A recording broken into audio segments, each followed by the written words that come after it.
오늘은 복음을 배우다 야곱 두 번째 시간이고요. 어느 날 위기가 찾아온다 라는 제목으로 하나님의 말씀을 나누겠습니다. 창세기 11번째 시간이에요.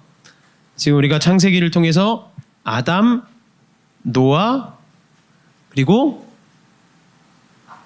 누구죠?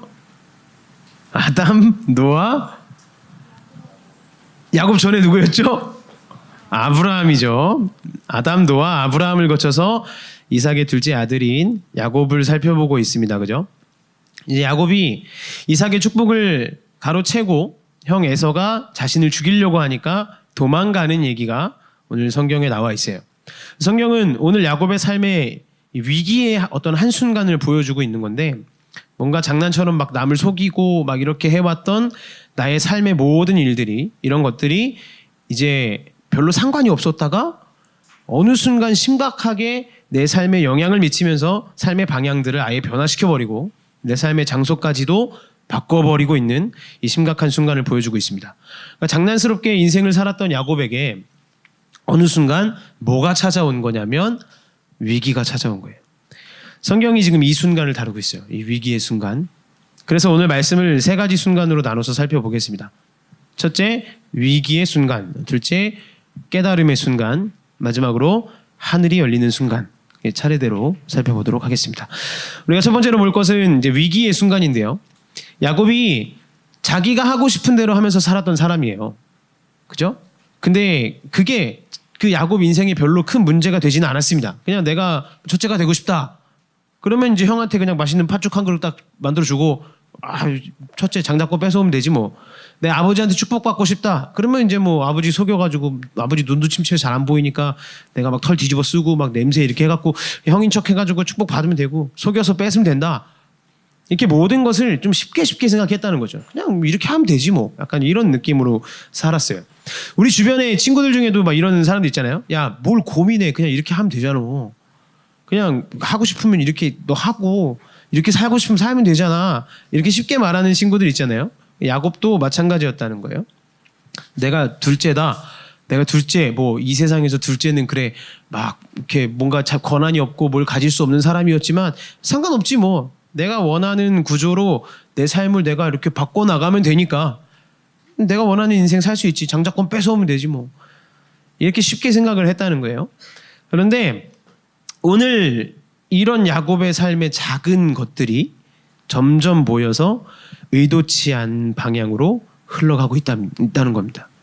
의도치 않게 지금 방향이 바뀌는 일들이 야곱의 삶에 다가오고 있어요. 뭐냐면 에서가 야, 널 내가 그냥 죽여버릴 거야. 이 의도치 않은 위협이 왔다는 거예요. 형이 자기를 죽일 줄 몰랐겠죠. 내가 아무리 장자권을 뺏었어도 우리가 형제인데 형이 날 죽이겠어? 내가 널 죽여버리겠다. 이렇게 의도치 않은 위협이 야곱한테 다가오고 있습니다. 오늘 28장 본문 전에 27장 42절부터 44절을 보시면 이렇게 나와요. 맏 아들 에서의 이 말이 리브가에게 들림에 이에 사람을 보내어 작은 아들 야곱을 불러 그에게 이르되 내 형 에서가 너를 죽여 그 한을 풀려 하니 내 아들아 내 말을 따라 일어나 하란으로 가서 내 오라버니 라반에게로 피신하여 내 형의 노가 풀리기까지 몇 날 동안 그와 함께 거주하라. 자, 엄마인 리브가가 얘기를 하는 거죠. 아들아, 야곱아, 형이 너를 진짜로 죽이려고 그런다. 그러니까 너 지금 이러고 있을 때가 아니야. 너 막 쉽게 이렇게 생각할 때가 아니야. 너 네 삶이 꼬였으니까 지금 빨리 도망가라. 이 위기가 왔다는 거예요, 야곱한테. 야곱이 원했던 거는 이게 자기가 축복을 받아가지고 장자권 뺏어서 이 아버지의 축복 받아서 그냥 내 마음대로 편하게 살고 싶은 거였어요. 그걸 원했어요. 근데 그 축복이 이루어지는 지금 그 순간에 자기가 원했던, 자기가 살고 싶었던 그 삶의 축복이 이루어지는 순간에 자신이 원치 않던 일이 생겼다는 겁니다. 그 모든 일 때문에 지금 나에게 생명의 위협이 다가오고 있는 거예요. 야곱에게. 그의 삶에도 마찬가지로, 우리 삶에도 이와 마찬가지로 이렇게 진지해지고 뭔가 심각해지는 순간이 다가오는데, 그게 언제냐? 지금까지 별로 그렇게 대수롭지 않게 내 삶을 살아왔는데 내 계획대로 지금까지 해왔던 그 일이 내가 원치 않는 방향으로 막 일어나기 시작한다는 거죠. 그게 우리의 삶의 위기가 찾아오는 순간이라는 거예요. 청소년 같으면 이렇게 얘기하겠죠. 사람이 어떻게 살 건가? 그냥 뭐 대충 공부해가지고 좋은 대학 가서 뭐 그렇게 살면 되죠 뭐. 이런 친구들이 많이 있어요. 청소년들은. 얘기 나눠보시면 다 그래요. 언제 위기를 맞이야 할까요? 수능을 딱 보고 대학에서 이제 헷갈릴 때. 학교 졸업해요. 이제 졸업식 돼서 이제 학교 친구들이랑 빠이빠이하고 우린 다시 못 만날 것 같아 막 울면서 막 이렇게 헤어졌어요. 대학을 가든지 재수를 하든지 이게 딱 정해져 있어요. 그러면 이제 생각을 하게 된다는 거예요. 아, 내 삶이 이런 식으로 내 삶의 방향이 바뀌는 거구나. 삶의 결과라는 게 이런 거구나. 이런 생각을 갖게 된다는 거예요. 대학생들도 마찬가지요. 인생이란 게 뭐냐? 뭐 취업 준비 잘하고 학점 잘 받아가지고 그냥 그렇게 열심히 뭐 살다가 회사 취직하고 이러면 되는 거 아니야? 이러면서 20대 초반을 막 다 보내요. 그렇게 살다가 회사를 딱 들어갔어요. 회사에서 계속 일을 하다가 어느 날 내가 회사에서 마우스 클릭을 막 열심히 광클릭하고 있는데 갑자기 이런 생각이 드는 거죠. 야, 나 이제 그냥 평생 여기 다니면 되는 건가? 내 인생이 이건가? 이건가? 그러니까 이제 내가 내 인생이 주어진 것을 받아들이면서 어디론가 끌려가고 있구나. 이런 위기가 내 삶에 다가온다는 거예요. 내가 지금 뭐 하고 있는 거지? 내가 지금 뭘 하고 사는 거지? 결혼해도 마찬가지예요. 결혼해서 이제 성격이 안 맞으면 뭐 어떡하냐? 요즘 사람들 이런 생각 되게 많이 해요. 그럼 이혼하면 되지 뭐. 요즘 사람들 이런 생각 되게 많이 해요. 저희는 그나마 교회에 있으니까 조금 낫는데 세상 밖에만 나가보면 야, 일단 결혼해놓고 뭐 성격 잘 안 맞고 이러면 미혼하면 되지 뭐. 이런 사람이 되게 많아요. 이렇게 쉽게 생각하는 사람들이 있는데 막상 이혼하신 남성분들이랑 얘기 한번 나눠보신 적 있나요? 어떻게 느끼냐면 1년 동안 막 공황 상태에 빠져서 공황장애를 앓고 이런 분들도 있어요. 이게 어쩌다가 내 삶에 이런 상황이 벌어졌지? 그냥 뭔가 그냥 뭐 안 맞으면 헤어지면 될 줄 알았는데 그냥 이렇게 살면 될 줄 알았는데 순간 진지해지는 거죠. 인생 그냥 막 살면 되는 줄 알았더니 그게 아니구나. 이런 생각이 든다는 거예요. 사업하는 분들도 마찬가지죠. 막 그 사업하시는 분들이 되게 멍청하고 우매해가지고 막 경찰서에 가고 막 검찰에 잡혀가고 막 이럴까요? 우리보다 공부를 훨씬 많이 했으면 많이 했지. 멍청하신 분들이 아니란 말이에요. 그냥 대수롭지 않게 어떤 서명 사인 한번 한 거예요. 근데 어느 날 전화가 옵니다. 조사받으러 오라고. 인생이 확 바뀌어요. 어느새 내가 조사받고 있고 어느새 내 재산 막 압류당하고 있고 이게 우리 인생이라는 겁니다. 내가 계획했던 것과 막 정반대로 펼쳐가는 위험이 어느 순간 다가오는 게 우리 인생이라는 거예요. 나도 뭔가 삶에 내 철학이라는 게 있고 내 꿈이 있었는데 현실은 내가 지금 그냥 생존에 쫓기고 있다는 거죠. 이게 결론 났죠. 평생 그냥 나는 월급 모으다가 돈에 쫓기다 죽겠구나. 금수저가 아닌 이상 조금 좋은 반짝반짝한 은수저라도 되지 않는 이상은 난 평생 월급 모으고 아파트 살면 전세값 내다가 월세 내다가 이 돈 그냥 모으다가 이렇게 죽겠구나. 이 돈 쫓다가 이 사랑 쫓다가 또 사람에 쫓기다가 평생 살겠구나. 이게 우리의 비참한 인생이라는 거예요. 내가 지금 뭐 하고 있는 거냐. 이게 지금 우리 삶에 찾아온 위기의 순간이라는 겁니다. 오늘 야곱도 마찬가지예요. 야곱의 인생에 지금 해가 지고 있습니다. 해가 점점 지고 있어요. 창세기 저자가 지금 이걸 이렇게 묘사하는데 본문 10절과 11절을 보세요. 야곱이 브엘세바에서 떠나 하란으로 향하여 가더니 한 곳에 이르러는 해가 진지라 거기서 유숙하려고 그곳에 한 돌을 가져다가 베개로 삼고 거기 누워 자더니 지금 뭐라고 얘기하는 거냐면 유숙할 곳도 없다고 얘기하는 거예요. 야곱이 유숙할 곳도 없었다. 잠잘 곳도 없었다고요. 야곱의 인생에 해가 지고 있다는 것을 지금 창세기 저자가 이렇게 묘사를 하고 있는데 이럴 때 어떤 마음이 드냐? 여러분 이런 삶을 만나게 되면 어떤 마음이 들 것 같으세요? 우리의 삶에 우리의 신앙에 회의감이 들기 시작하는데 이게 무슨 의미냐면 신앙생활이라는 게 참 가식적이게 느껴지기 시작합니다. 내 삶의 이런 밑바닥의 모습들, 내 삶의 절망, 이렇게 내가 회사에서 막 우울해하거나 막 이런 것들 막 실질적인 고생이잖아요. 내가 지금 실제로 겪고 있는 고생이에요. 이 고생과 고민을 내가 하고 있는데 교회에 막 오면 자꾸 이걸 인정하지 않는다는 거예요. 교회에서는. 막 교회만 딱 가면 막 오늘 막 찬양하고 막 이러잖아요. 하나님은 나를 지키시는 자 막 이런 거 막 찬양하잖아요. 교회에서. 하나님 나를 이끌어 주십니다. 하나님 선하신 분이고 그분의 뜻에 우리가 순종해야 됩니다.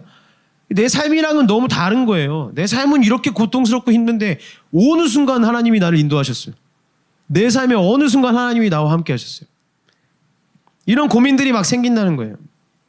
그러니까 이 교회에 가면 얼토당토 않는 얘기를 하는 것 같다는 거죠.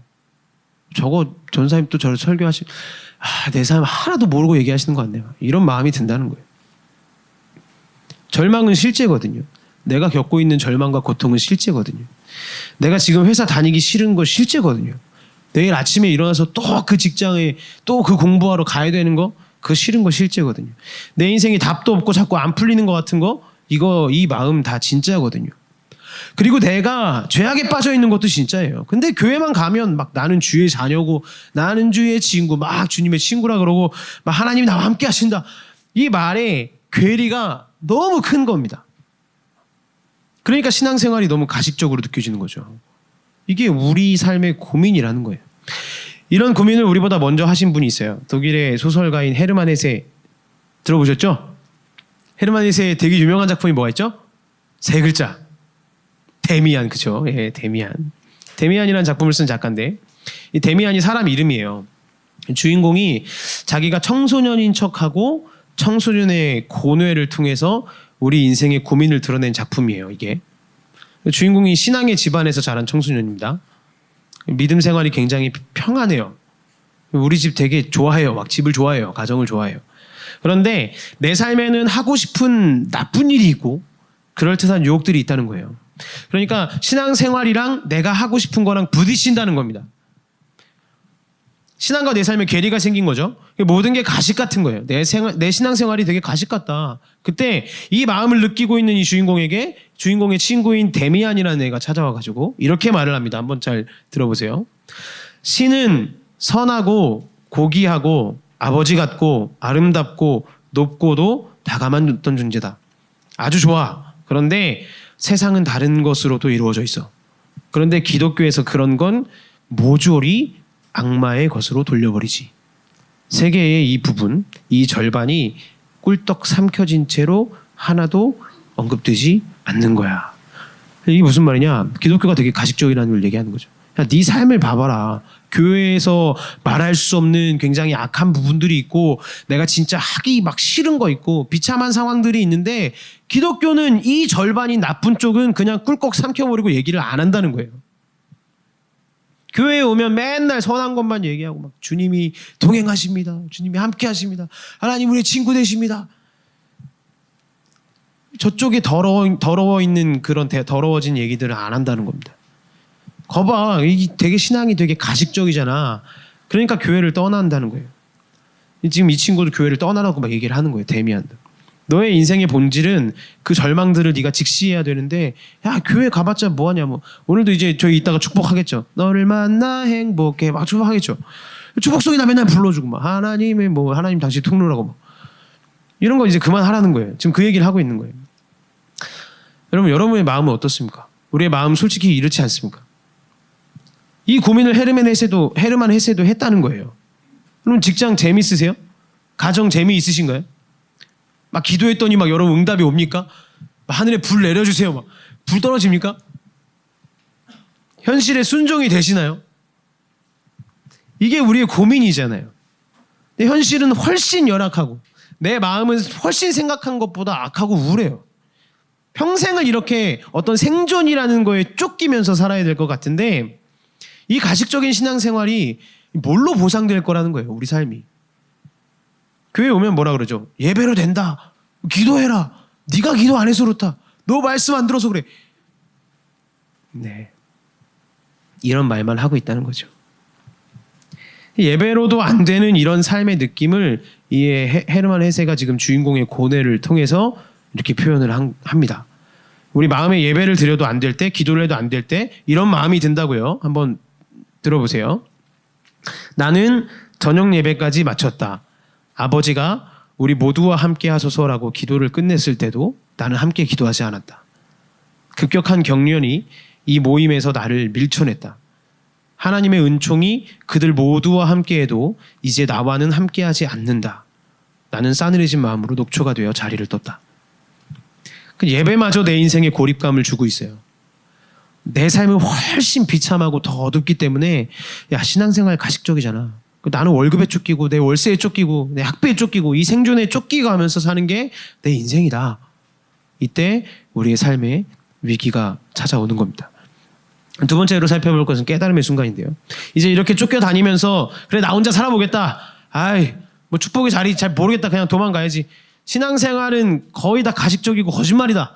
이 순간에 오늘 하나님이 야곱에게 다가오십니다. 그럼 12절 말씀을 보세요. 우리 12절 말씀 다 같이 읽어보겠습니다. 12절 시작.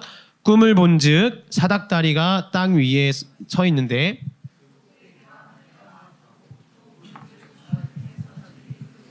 오르락 내리락 하고. 자, 꿈에서 지금 하늘과 땅이 뭘로 연결되어 있어요? 뭘로 연결되어 있죠? 여러분 입을 다 본드로 붙이셨나요? 뭘로 연결되어 있죠? 사닥다리로 연결되어 있습니다. 사닥다리. 거기에 하나님의 메신저, 그러니까 하나님의 사자들이 막 오르락 내리락 하고 있는 게 보인다는 거예요. 그 위에 하나님이 계세요. 그 사닥다리 위에 하나님이 계신 거예요. 도망가려던 야곱이 당황을 합니다. 내가 이 약속의 땅을 떠나고 내가 혼자 방황을 하려고 하니까 하나님이 나타나셔가지고 나한테 한마디 하시겠구나. 너 나 못 믿어. 막 이렇게 혼내시겠구나. 나한테 심판이 다가오고 있구나. 당황을 했어요. 그런데 오늘 성경은 헤르만 헤세가 이해했던 것과는 다른 반응을 하나님이 보이신다는 걸 얘기하는 거예요. 13절 14절 보세요. 또 본즉 여호와께서 그 위에 서서 이르시되 나는 여호와니 너의 조부 아브라함의 하나님이요 이삭의 하나님이라. 내가 누워있는 땅을 내가 너와 내 자손에게 주리니 내 자손이 땅에 티끌같이 되어 내가 서쪽과 동쪽과 북쪽과 남쪽으로 퍼져나갈지며 땅의 모든 족속이 너와 내 자손으로 말미암아 복을 받으리라. 하나님이 지금 약속을 다시 말씀하고 계세요. 약속을. 아브라함한테 했던 그 약속, 이삭에게 했던 그 약속. 야 지금 야곱아 네가 쫓겨가고 있지. 지금 네가 도망가고 있지. 쫓겨가고 있는 너의 삶을 통해서 내 약속이 이루어질 거야. 이 말씀을 하고 계신 거예요. 그러면 우리가 이 말을 듣고 막 힘이 나세요, 여러분? 그래 내가 이렇게 막 쫓겨가는 것처럼 도망가는 것처럼 비참하게 살아도 하나님이 내 삶에 약속을 이루시는구나. 힘이 나세요? 우리는 또 비웃음이 납니다. 말도 안 되는. 왜냐? 우리의 비웃음과 질문은 이런 거예요. 우리도 막 한때 잘 나갈 때 있었잖아요. 신앙생활이 되게 막 신앙생활 뜨겁고 막 기도만 하면 막 눈물 나고 막 찬양하면 후후 막 이렇게 찬양하고 막 그럴 때 있었잖아요. 우리도. 그죠? 전사님 알아요. 저도 한때 이런 본문 막 보고 막 그러면 야곱한테 하나님이 약속을 주셨다. 그 말씀이 딱 선포될 때 하나님 나를 크게 써주세요. 저도 이렇게 기도했어요. 전사님. 저도 하나님 나라를 위해서 크게 쓰임받고 싶다고 기도한 적이 있어요. 근데요 전사님 보세요. 그렇게 기도했던 저의 삶이 그냥 이렇게 끌려다니고 있잖아요. 하나님 나라를 위해서 써주세요. 그렇게 기도했던 저의 삶이 지금 월세 때문에 고민하고 있어요. 지금 제 실적 때문에 고민하고 있고요. 제 대학 때문에 고민하고 있고요. 자격증 떨어져서 어떻게 해야 될지 모르는 상황이에요. 나도 크게 쓰임받고 싶은 거 다 아는데 그 마음이 있는데 제 인생이 이렇게 끌려다니고 있는 몇 가지 요소들이 바뀌지 않으면 제가 어떻게 하나님 앞에 쓰임받겠습니까? 이게 우리의 절망이라는 거죠. 야곱도 지금 그 상황이에요. 끌려다니는 상황이고 하나님이 야곱의 삶을 바꿔주지 않으세요. 에서한테 잘못한 거 그것 때문에 도망가야 되죠. 그리고 에서의 추적을 당해야 되는 상황인데 하나님이 갑자기 나타나셔가지고 야 내가 너한테 약속을 다 이룰 거야. 이 말도 안 되는 얘기를 지금 야곱한테 하고 계시다는 겁니다. 야곱의 삶을 하나님이 바꿔주셨나요? 우리가 성경 뒤에를 읽어보면 야곱의 삶이 뭐가 바뀌었나요? 그냥 도망가게 놔두셨어요. 하나님이 야곱의 잘못에 대해서 그냥 도망가게 놔두셨다고요. 처음에 나타나가지고 이게 하나님의 신비라는 겁니다. 그러니까 도망가야 하는 신세 그대로 내버려 두셨어요. 월세 내야 되는 신세, 뭐 대학 등록금 내야 되는 신세, 돈 갚아야 되는 신세 그대로 내버려 두신다고요. 이게 이상하다는 거예요. 우리 머릿속에서는. 그런데 하나님이 한 가지 말씀을 더 하세요. 네가 지금은 모든 환경에 끌려다니면서 사니까 이제 하나님의 뜻이 너의 삶에 뭐 하나님이 나라를 위해 살고 뭐 이런 거 너가 먼 얘기라고 생각하는구나. 그때 하나님이 15절 말씀에 이렇게 말씀하십니다. 우리 본문 15절을 다 같이 한번 읽어볼게요. 시작. 내가 너와 함께 있어 내가 어디로 가든지 너를 지키며 너를 이끌어 이 땅으로 돌아오게 할지라.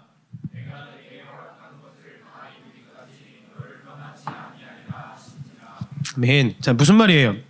야 야곱아 너 지금 네가 끌려다니고 쫓겨다닌다고 생각하지? 너 도망다니는 게 네 인생의 전부라고 생각하지? 약속의 땅을 떠나서 네가 방황하기 때문에 하나님과는 별로 관계없는 삶을 살 거라고 생각하지? 아니야.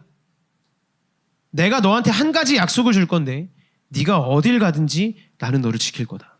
어딜 가든지 네가 스스로 도망다니는 그 삶을 통해서 나의 뜻이 너의 삶에 다 이루어지게 할 거다. 그러니까 걱정 말고 도망가라. 이 말씀을 하고 계신 거예요. 걱정 말고 도망가라.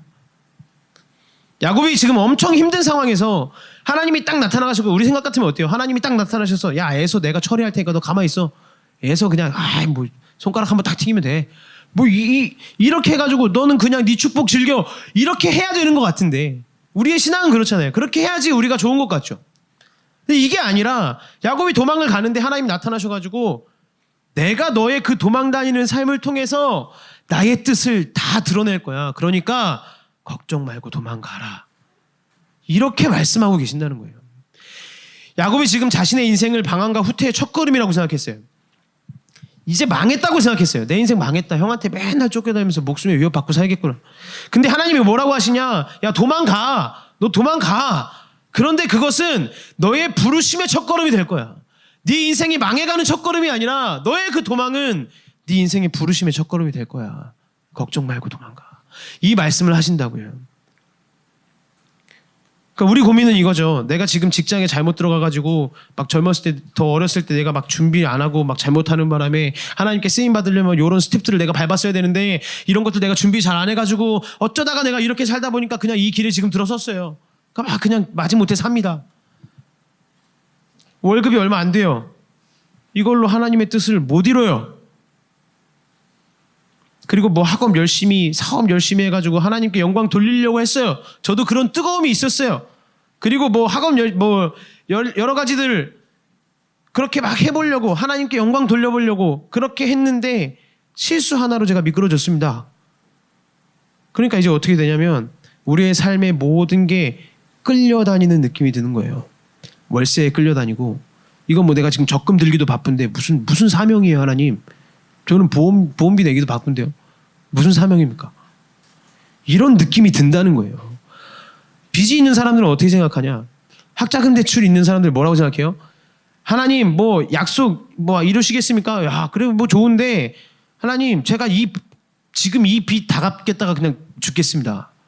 하나님 약속 이루시기 전에 그냥 지금 내가 가진 빚 갚다가 죽겠습니다. 저 하나님. 그냥 이 쥐꼬리 같은 월급 받아가지고 이 빚 맨날 갚다가 저 그냥 주님 나라 가겠네요. 근데 지금 야곱한테 하나님 뭐라고 하신 거예요? 그게 아니라는 거예요. 뭐냐면 네가 어디로 가든지 내가 너를 이끌어서 결국 이 땅으로 돌아오게 할 거야. 하나님의 뜻이, 내 뜻이 이루어지게 할 거야. 하나님의 영광이 드러나게 할 거야. 그러니까 도망가라는 거예요. 그러니까 월세를 위해서 일해보라는 거예요. 그러니까 열심히 영업해보라는 거예요. 그러니까 열심히 공부해보고 취직 준비해보라는 거예요. 여러분 영업이 하나님과 관계없다고 생각하십니까? 야, 너 영업이 하나님과 관계없다고 생각하지? 월세 때문에 사는 게 하나님과 관계없다고 생각하지? 네가 지금 도망가고 있으니까 이제 하나님의 약속이 끝이라고 생각하지? 그게 아니라 너의 삶은 지금 쫓기지만, 너의 삶은 지금 도망가고 있지만 쫓기는 삶이 아니다. 도망가는 삶이 아니다. 왜냐하면 하늘의 사닥다리가 이제 내 삶에 연결되어 있기 때문에. 야곱, 너의 삶을 남이 볼 때는 도망다니는 삶이야. 남이 볼 때는 너의 삶 도망가는 삶이야. 에서한테 쫓기는 삶이야. 남들은 그렇게 얘기하겠지만 너의 삶에는 이제 하늘의 사닥다리가 연결되어 있다. 그렇기 때문에 남이 볼 때는 네가 월세 때문에 뛰고, 남이 볼 때는 네가 영업하느라 뛰는다고 생각하지만 이제 너는 도망가는 삶이 아니라, 뭔가에 쫓기는 삶이 아니라 그 도망가는 삶 속에서, 월세 때문에 사는 삶 속에서 그 하나님의 나라가 이루어지는 삶으로 내가 너의 삶을 다 이룰 테니까 걱정하지 말고 도망가. 걱정하지 말고 출근해. 걱정하지 말고 공부해. 이게 하나님의 약속이라는 거예요. 여러분 이게 이해하시겠습니까? 지금까지 우리의 질문이 뭐였냐면 포기하고 싶다. 왜? 신앙이 되게 가식적이니까. 이 괴리였어요. 내 삶은 너무 바닥인데, 내 삶은 저 밑에 가 있는데, 어제도 돈 때문에 힘들었고, 오늘도 사람 때문에 힘들었고, 언제도 사랑 때문에 힘들었고, 내 삶은 완전 바닥인데, 뭐 자꾸 예배만 나오면 뭐 약속이 어떻고, 하나님 나라가 어떻고, 내 삶이 잘 될 거다 어떻고, 자꾸 말도 안 되는 소리를 한다는 거예요. 이게 우리의 괴리였습니다. 근데 하나님은 야곱의 삶이 다가오셔서 사닥다리를 연결시킨 다음에 뭐라고 말씀하시냐? 너 이제 도망가지 않게 해줄게. 이게 아니라고요. 야곱의 삶에 오셔서 너 도망 다니는 삶 안 살게 해줄게. 이렇게 얘기하지 않으셨어요. 도망가는 그 삶에 하늘의 사닥다리가 연결되면 이제 더 이상 생존을 위해서 쫓겨간다고. 다른 사람들은 그렇게 얘기하겠지만 그 삶 속에서 하나님이 일하신다는 겁니다. 나의 뜻을 네 삶에 이룰 거야. 네가 도망가는 그 삶의 과정 속에서 내 뜻을 다 이루고 네가 하나님 앞에 서게 하겠다. 걱정 말고 일해라. 걱정하지 말고 도망가라. 걱정하지 말고 쫓겨가라. 이게 하나님의 메시지인 거예요. 이해하시겠습니까? 지금 데미안이 오해했어요. 헤르만 헤세가 오해한 거예요. 오늘 야곱의 모습을 보세요. 야곱의 어두웠던 삶의 모습을 보면서 야, 너 잘못했으니까 그렇게 방황하고 너 인생 젊었을 때 더 어렸을 때 네가 그렇게 뭐 잘못 살았으니까 너 그냥 월급이나 그렇게 받으면서 근근히 그렇게 살아라. 넌 끝이다. 이렇게 반만 뚝 떼서 위협하십니까? 선한 것만 얘기하고 악한 거 다 버리고 계신가? 헤르만 헤세가 잘못 이해했다는 거예요. 하나님이 지금 야곱의 상황 어떤 상황에 오셨어요? 야곱의 바닥 같은 인생에 오셨어요.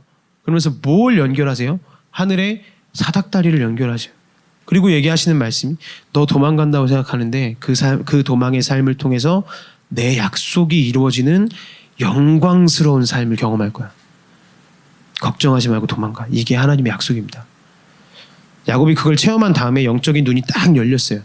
자신의 삶을 다르게 해석하기 시작합니다. 이 순간이 깨달음의 순간이에요. 본문 16절 17절 말씀 보세요. 야곱이 잠이 깨어 이르되 여호와께서 과연 여기 계시거늘 내가 알지 못하였도다. 이에 두려워하여 이르되 두렵도다. 이곳이요 이곳은 다름 아닌 하나님의 집이요 이는 하늘의 문이로다. 쫓기듯이 약속의 땅을 떠났는데도 하나님이 동행하시는구나.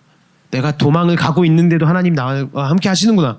그 영적인 눈을 뜨고 깨달은 다음에 정신을 차리게 되고 그 땅에 이름을 붙이는데 뭐라고 하냐. 이게 되게 특이합니다. 19절 말씀에 보면 그곳 이름을 베델이라 하였더라. 이 성의 옛 이름은 루스더라. 창세기 저자가 이 말을 왜 기록했을까요? 그 땅의 이름이 베델이었다. 베델이 어디냐면 야곱이 지금 도망가서 사닥다리를 이렇게 체험한 다음에 아 여기가 소중한 자리인가 보다. 하나님이 여기도 함께 하시는 것보다 이렇게만 생각했어요. 하나님이 함께 하시는 거구나. 이렇게 생각했어요. 베델이 하나님의 집이라는 뜻이거든요. 그래서 베델이라는 이름을 지은 거죠. 아, 내가 여기 하나님이 함께 하시는 곳, 하나님의 집이구나. 베델. 이렇게 지은 거예요. 근데 지금 창세기 저자는 우리한테 뭘 얘기하고 있는 거냐면, 야, 너 베델 기억하니? 이걸 물어보는 거예요. 베델 기억나니? 이걸 물어보는 거예요. 베델 어디였어? 우리한테 묻고 있다고요. 여러분, 베델이 어디였습니까? 창세기 12장 8절에 맨 처음 아브라함이 하나님을 만나던 그 장소였어요. 아브라함이 베델 동쪽 산으로 옮겨 장막을 치니 서쪽은 베델이요 동쪽은 아이라. 그가 그곳에서 여호와께 제단을 쌓고 여호와의 이름을 부르더니. 그러니까 하나님이 아브라함을 처음 부르셨던 그 장소에 처음 하나님을 만났던 그 장소에 야곱이 서 있었던 겁니다. 야곱은 몰랐어요. 자기는 지금 그냥 쫓겨다닌다고 생각했어요. 그러니까 창세기를 읽었던 이스라엘 후손들이 이걸 읽으면서 이제 이렇게 생각한 거예요. 야, 우리 야곱 할아버지가 엄청 방황을 했는데 지금 자기가 막 쫓겨가고 있었다고 생각했던 그 장소가 사실은 베델이었어. 창세기 12장에 아브라함이 하나님을 불렀던 장소가 베델이잖아. 지금 야곱, 자기가 지금 어디 있는지도 모르고 이러고 있네. 하나님이 지금 야곱을 되게 당황시킨다고 생각했는데 그 자리가 아브라함을 부르셨던 장소였구나. 하나님은 야곱이 방황하던 그 장소에서 일하고 계셨구나. 야곱의 인생을 보면서 이렇게 이해했다는 거예요. 우리가 망한 듯이 쫓겨가는 그 삶 있잖아요. 내 삶이 다 이제 망한 것 같고 안 되는 것 같고 막 도망가는 것 같은 그 삶 있잖아요. 하나님 사닥다리를 내리신다는 겁니다. 남들이 볼 때 월세에 쫓기고 실직에 쫓기고 실적에 쫓기고 뭔가 월급에 성적에 대출에 막 쫓긴다고 생각해요. 그렇게 보여요. 그런데 사닥다리가 연결되는 순간 지금 야곱이 도망 다녀요. 사닥다리 이후에도 도망 다닌다고요. 내일 또 우리 출근합니다. 내일 또 학교 가요. 내일 또 공부해야 돼요. 그 삶의 자리로 다시 불림받아서 막 끌려갑니다. 그런데 이제 더 이상 그게 도망 다니는 삶이 아니라 내가 막 어떻게든 돈 벌려고 분투하는, 스펙 쌓으려고 분투하는 그 삶 속에서 하나님의 임재가 나타나고 하나님 나라가 이루어지는 삶을 내가 너의 삶에 다 이룰 테니까 걱정하지 말고 출근해라. 걱정하지 말고 공부해라. 걱정하지 말고 그렇게 네 삶의 자리로 나아가라. 내가 너를 떠나지 않겠다. 이게 우리를 향하신 하나님의 약속이라는 거예요. 그럼 마지막 세 번째로 살펴볼 건 하늘이 열리는 순간인데, 마지막 질문이 이겁니다. 그래요. 하나님, 야곱처럼 내 인생에도 사닥다리의 체험을 그러면 어떻게 할 수 있습니까? 창세기에서 되게 많은 시간이 지난 후에 이 땅에 예수님이 오셔서 자신을 이렇게 소개하십니다. 요한복음 1장 51절을 보면, 또 이르시되 진실로 진실로 너희에게 이르노니 하늘이 열리고 하나님의 사자들이 인자 위에 오르락 내리락 하는 것을 보리라 하시니라. 자, 오르락 내리락. 오늘 본문에 나오는 구절하고 똑같죠? 근데 다른 부분이 하나 있습니다. 오늘 12절과 본문 12절과 요한복음 1장의 구절을 한번 비교해서 볼게요. 두 개를 같이 보시면 28장 12절에는 꿈을 본즉 사닥다리가 땅에 서 있는데 그 꼭대기가 하늘에 닿았고, 또 본즉 하나님의 사자들이 그 위에서 오르락내리락하고, 요한복음 1장 51절에 보면 또 이르시되 진실로 진실로 너에게 이르노니 하늘이 열리고 하나님의 사자들이 인자 위에 오르락내리락하는 것을 보리라 하시니라. 여러분 보이시나요? 차이점이 보이시나요? 창세기에는 있는데 요한복음에는 사라져 버린 게 있죠. 뭘까요? 네, 맞추시는 분께 스타벅스 커피 쿠폰을 쏘겠습니다. 예, 정답입니다. 간사님이 맞춰가지고. 네. 커피 쿠폰 쏘겠습니다. 사닥다리가 없어졌어요. 사닥다리가. 인자 위에 오르락 내리락 하는 것을 보리라. 인자가 누구예요? 예수님이에요. 예수 그리스도. 그러니까 예수님 위에서 하나님의 사자들이 오르락 내리락 하는 걸 보게 될 거란 말이죠. 이게 무슨 말이냐면 우리 눈에는 지금 사닥다리가 안 보여요. 야곱은 꿈속에서 사닥다리를 눈으로 봤습니다. 근데 우리 눈에는 사닥다리가 아무리 눈을 씻고 찾아봐도 안 보이죠. 막 하늘에 연결되어 있는 다리 보이세요? 안 보입니다. 우리 눈에는 안 보여요. 대신에 누가 보이냐? 그 사닥다리 대신에 예수님이 보인다는 겁니다. 예수님이 말씀하시는 거예요. 네가 지금 야곱이 만났던 그 사닥다리를 찾고 있구나. 어떻게 하면 하나님이 내게 임재하실지를 찾고 있지. 근데 너는 사닥다리로 올라갈 필요 없어. 너한테 그 사닥다리 보이지 않아도 돼. 내가 그 사닥다리다. 예수님 안에서 그분의 임재를 우리가 체험할 수 있다는 거예요. 그러면 예수님을 통해서 내 삶에 하나님의 사자가 오르락 내리락 하는 게 이게 무슨 말일까요? 이건 이런 거예요. 야곱이 스스로 평생 도망다닌다고 생각했는데 사닥다리를 만난 후에 자신의 삶은 남이 볼 때는 도망가는 삶이었지만 하나님 뜻이 이루어지는 삶으로 바뀌었죠. 바뀌었습니다. 뒤에 본문 쭉 읽어보세요. 야곱이 도망다니면서 하나님의 결국 그 뜻을 다 이루게 돼요. 야곱의 삶에. 우리는 흔히 어떻게 생각하냐면 내가 스스로 자초한 내 삶의 대가들, 내가 대학 선택하고 내가 회사 선택하고 내가 공부하는 거 선택하고 이렇게 내가 선택한 것에 대한 대가들은 이 삶에 쫓기면서 이 삶에 고통받으면서 내가 감당해야 한다고 생각하는 겁니다. 내가 감당해야 되는구나. 그런데 예수님이 내 삶의 사닥다리가 되어주신다는 말은 그게 아니에요.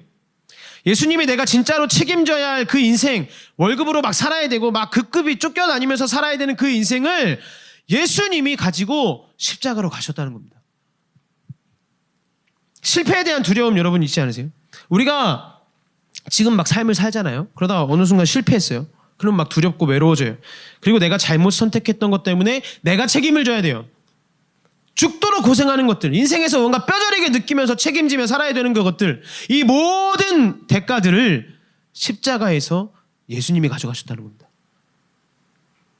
그러면 내 삶에 지금 나타나는 내일부터 또 감당해야 될 그 쫓겨다니는 거, 돈 때문에 막 고민하는 거, 이건 뭐냐는 거예요. 다 내 삶에 내일부터 또 있는 그 일들은 전사님 뭡니까? 그러면 이게 남이 볼 때는 이 땅의 환경 때문에 쫓겨다닌다고 생각하는데 이제 내 삶은 예수 안에서 하나님의 사자가 오르락 내리락 하기 때문에 이 삶은 내가 대가를 치러야 하는 삶이 아니라, 내가 잘못 살아서 대가를 치르는 게 아니라 이 고난을 통해서 하나님의 뜻이 이루어지는 통로가 될 거라는 겁니다.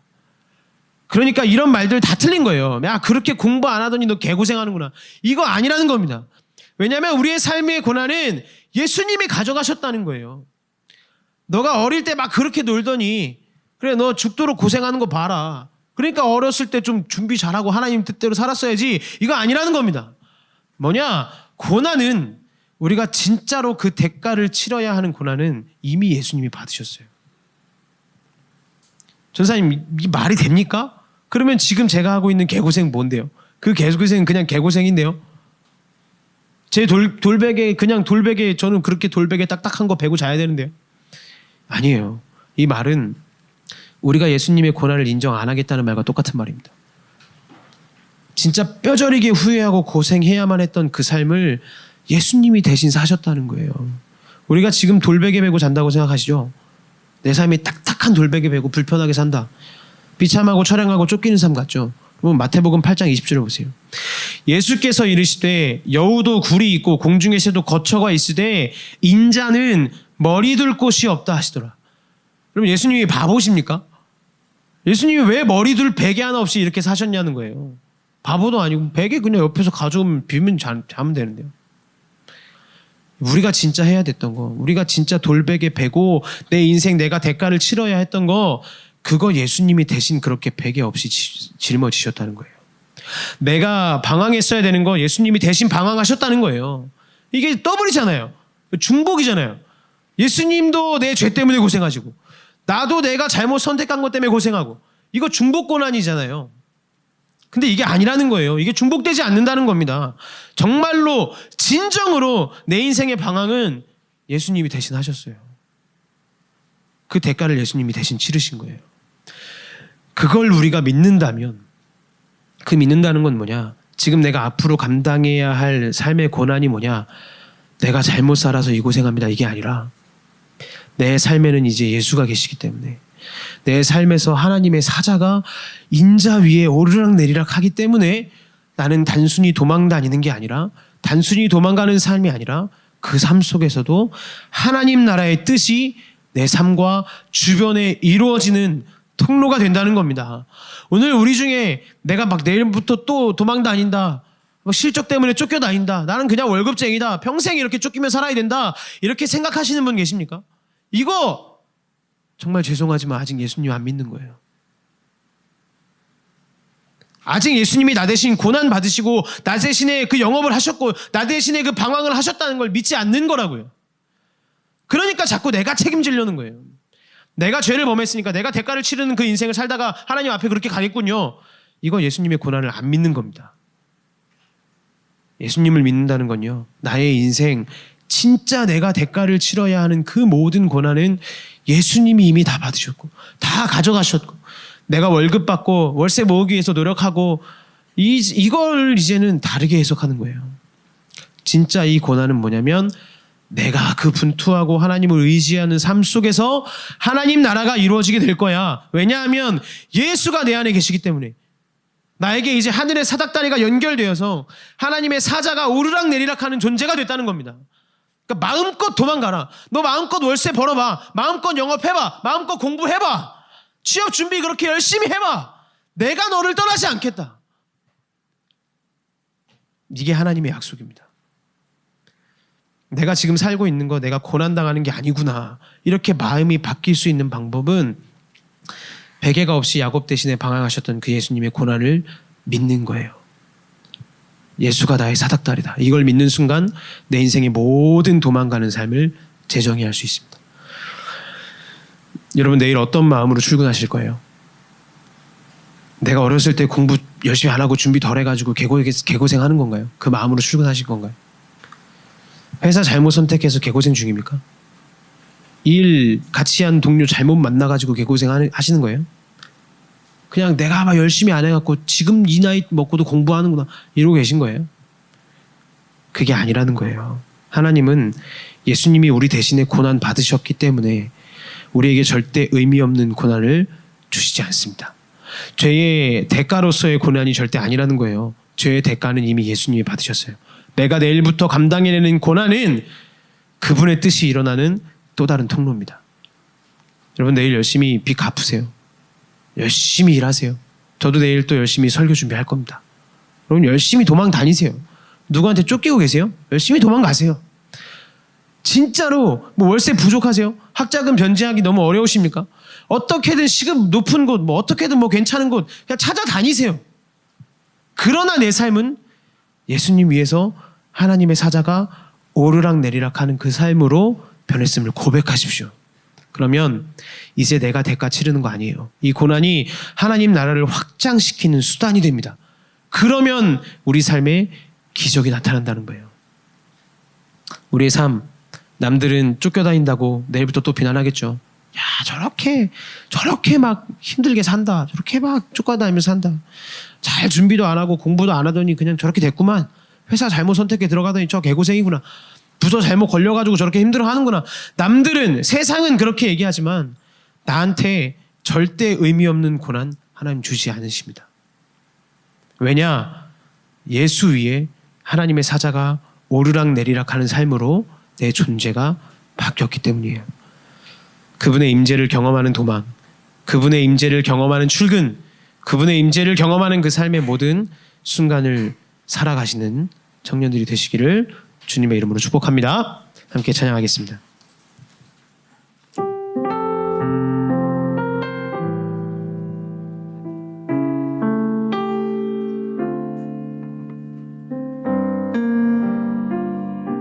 우리 들은 말씀 기억하면서 마음의 고백을 담아 함께 찬양합시다.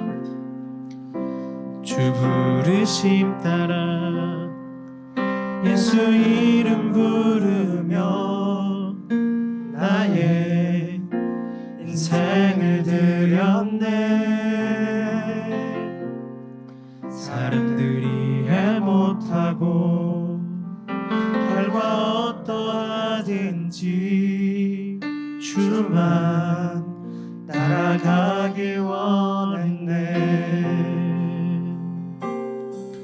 이제와 돌이켜보니 그저 부끄러울 뿐 모두 다 주의 은혜라. 벼랑 끝에서 나를 주의 손이 이끌어 여기까지 인도하셨네. 하나님 사랑 날 떠나지 않고 끝까지 사랑하셨기에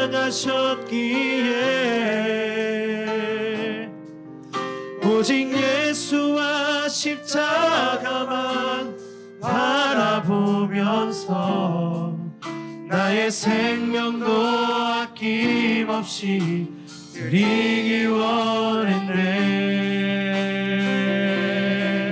내 노래가 사랑 영혼이 일으켜 다시 살게 하는 노래가 되길.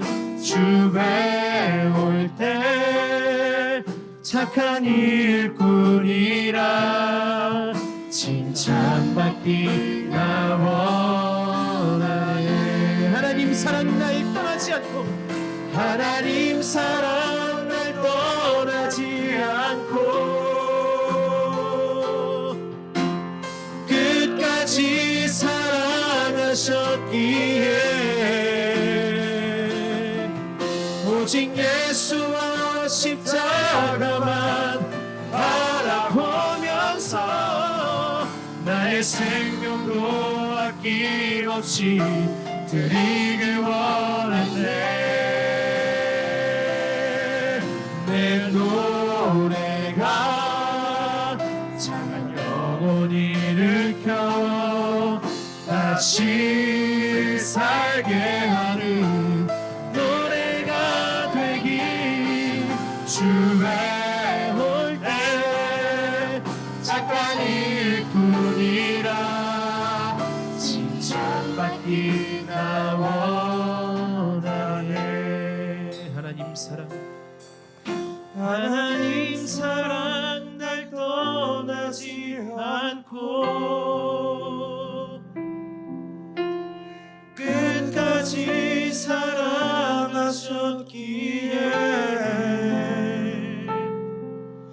오직 예수와 십자가만 바라보면서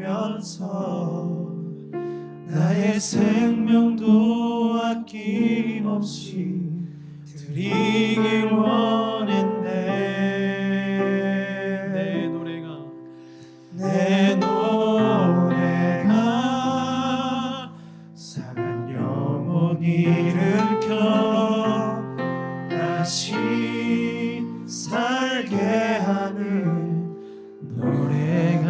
되길 주에 올 때 착한 일꾼이라 칭찬받기 나 원하네.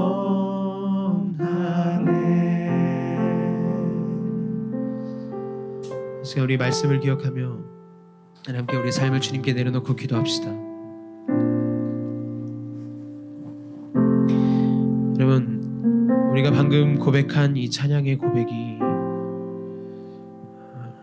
그리스도인의 삶입니다. 예수를 마땅히 따르고 믿으며 사는 사람들의 삶이에요. 무언가에 쫓기고 계십니까? 계속해서 나는 쫓겨만 가는 것 같으세요? 그냥 도망치는 삶으로 사는 것 같으십니까? 뭐를 준비해도 안 되는 것 같고, 뭐를 해보려고 해도 온전히 이루어지는 것 하나도 없는 것 같고, 맨날 나는 이렇게 패배자의 삶으로 도망가면서 무언가에 그렇게 쫓겨만 가는 삶을 살고 계신 것 같으십니까? 하나님이 우리에게 주시는 약속은 그래, 내가 너 그 도망가는 삶 끝내줄게, 이게 아닙니다. 네가 지금 고통받고 있는 거, 네가 그렇게 쫓겨가는 것 같은 거 내가 다 없애줄게, 이게 하나님의 약속이 아니에요. 도망가라, 그렇게 쫓기며 살아라. 그러나 내가 너와 함께 하겠다. 네가 그렇게 쫓겨가는 것 같은 삶 속에서도, 네가 점점 무너지는 것 같고 넘어지고 쓰러지는 것만 같은 그 외롭고 좌절 속의 삶 속에서도 내가 너를 포기하지 않고, 내가 너를 붙잡고, 내가 너와 함께 하겠다. 이게 하나님의 약속입니다. 여러분, 두려워하지 마세요. 그냥 그 도망가는 삶 계속해서 도망가십시오. 그 쫓겨가는 삶 계속해서 그렇게 쫓겨가십시오. 하나님이 절대 그냥 두지 않으십니다. 예수 그리스도로 인해 우리의 삶에는 사닥다리가 놓여졌고, 하나님의 사자가 우리의 삶에 오르락 내리락 하는 것을 이미 우리는 우리의 삶에 경험하고 있습니다. 우리가 바라보지 못할 뿐이에요. 여러분, 이 찬양의 가사의 고백을 시간 결단하며 고백하시기를 소망합니다. 하나님, 내가 쫓겨가는 것 같고 도망가고 있는 이 삶,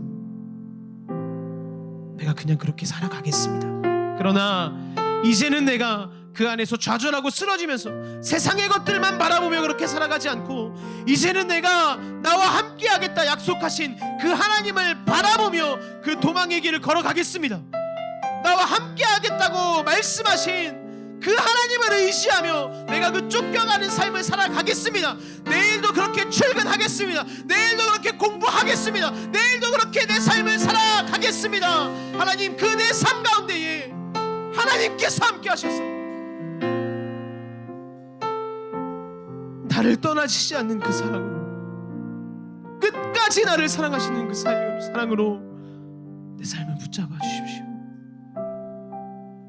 우리 이 마음을 가지고 여러분의 삶을 주님 앞에 온전히 내려놓으시면서 이 간절한 소망을 가지고 내가 주님의 이름 한번 부르고 다같이 통성으로 기도합니다. 주여,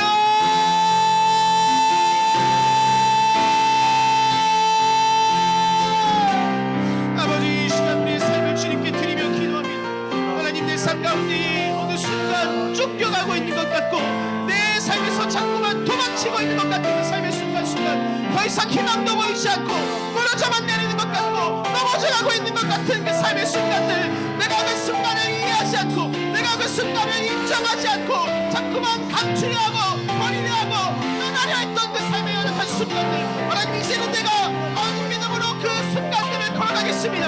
하나님 믿음의 발걸음으로 그 순간들을 걸어가겠습니다. 하나님이 나와 함께 하신다 말씀하셨으니, 하나님이 나에게 그 약속을 이루겠다 말씀하셨으니, 하나님이 약속하셨으니 내가 그 삶을 온전히 걸어가겠습니다. 내가 내일도 쫓겨가겠습니다. 내일도 내가 도망가겠습니다. 하나님, 그 삶 가운데 하나님의 약속을 역사하시고 하나님의 그 은혜가 말해서 주님의 그 은혜가 내 삶을 내 삶에 하나님의 약속이 펼쳐지며 믿음으로 나아갈 수 있는 주여, 나의 마음을 붙잡아주시고 하나님 온전히 믿음의 길을 걸어나갈 수 있도록 하나님 아버지 하나님 나에게 주님 역사해 주십시오. 하나님 내 삶을 통하여 나의 영혼들이 일으켜주고 하나님 내 삶을 통하여 온전히 하나님 주님께 착한 일으로가 칭찬받는 삶으로 주여 아버지 하나님 온전히 주님 앞에 나가 일어나 주십시오. 하나님 주여 아버지 하나님 도와주십시오. 주십시오. 하나님, 우리는 오늘 도망치는 야곱을 봤습니다. 그 삶에 갑자기 찾아온 위기 때문에 미처 준비도 하지 못한 채 불이 나게 하나님의 약속을 저버리고 도망가고 있는 야곱을 봤습니다. 하나님, 우리의 삶은 어떤지요? 내 삶에 찾아온 그 위기의 순간 나는 어떤 길을 선택하고 있습니까?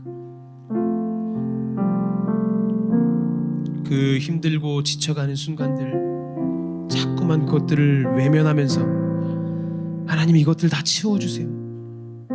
하나님 이것들 다 없애주세요. 하나님 나는 고통받고 싶지 않습니다. 하나님 나는 고난받고 싶지 않습니다. 이것들 내 삶에서 다 지워주세요. 이렇게만 기도하는 것 같은 우리의 연약한 신앙의 모습. 하나님 이제는 그 하나님의 약속을 붙잡고 내가 지금 고난의 길을 가고 있는 것 같아도 남들에게 쫓겨만 가고 있는 삶인 것 같아도 돈에, 직장에, 월급에, 월세에, 사람의 가정에 그 수많은 순간들 그저 도망가는 것만 같은 나의 삶, 답답하고 답도 보이지 않고 맨날 패배자로만 살아가는 것 같은 나의 연약한 삶, 하나님이 걸어가라 말씀하셨어. 그렇게 살아가라. 내가 너와 함께하겠다. 하나님이 약속하셨으니 이제는 담대하게 그렇게 살아가겠습니다. 이제는 담대하게 출근하겠습니다. 담대하게 준비해 나가겠습니다. 담대하게 나의 삶의 괴로움과 고통 속에 걸어가겠습니다. 하나님께서 예수 그리스도로 내 삶에 사닥다리를 놓으시고 모든 순간 나를 포기하지 않으시고 끝까지 함께 하시는 그 주님의 은혜로 믿음의 발걸음을 떼는 우리의 삶을 붙잡아 주시고 주님께서 온전한 길로 인도해 주시옵소서. 함께 하실 주님을 찬양하며 이 모든 말씀 예수님의 이름으로 기도드렸습니다. 아멘. 주기도문으로 예배를 마치겠습니다. 하늘에 계신 우리 아버지의 이름을 거룩하게 하시고 아버지의 나라가 오게 하시며 아버지의 뜻이 하늘에서와 같이 땅에서도 이루어지게 하소서. 오늘 우리에게 일용할 양식을 주시고 우리가 우리에게 잘못한 사람을 용서하여 준 것 같이 우리 죄를 용서하여 주시고 우리를 시험에 빠지지 않게 하시고 악에서 구하소서. 나라와 권능과 영광이 영원히 아버지의 것입니다. 아멘. 우리 하나님께 영광의 박수 올려드리겠습니다.